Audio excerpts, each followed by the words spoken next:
on a constaté un important déplacement de la valeur des réseaux, des infrastructures physiques, donc de connectivité,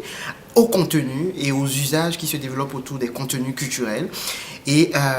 l'offre des plateformes contribue énormément à la promotion donc, de la diversité des expressions culturelles ACP, en étant un atout en termes de promotion. Mais il faudra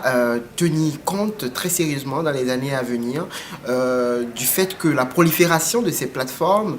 ne puisse pas engendrer un autre problème de fragmentation des marchés et qui ferait donc que le contenu culturel ACP serait dispersé et du coup peut-être encore moins visible et moins accessible. Le dénominateur commun serait justement de mettre davantage l'accent sur le renforcement des capacités, donc pas seulement des capacités en termes de diffusion, mais aussi les capacités en termes de, on va dire, exploitation, mise en marché et valorisation justement de tout le potentiel lié au contenu culturel et créatif des pays ACP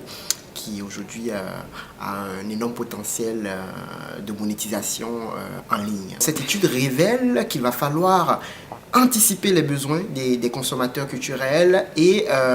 mieux pouvoir s'adapter aux contenus locaux. C'est d'ailleurs ce qui fait le succès de certaines plateformes comme Aeroko TV qui, à travers leur offre qu'ils proposent, répond à un besoin à la fois au niveau du marché nigérien, mais aussi au niveau de la diaspora nigériane, qui fait que Nollywood aujourd'hui est à la fois une deuxième industrie cinématographique en termes de production, mais ils tendent maintenant à être aussi bien visible et accessible leur offre au niveau un peu partout dans le monde.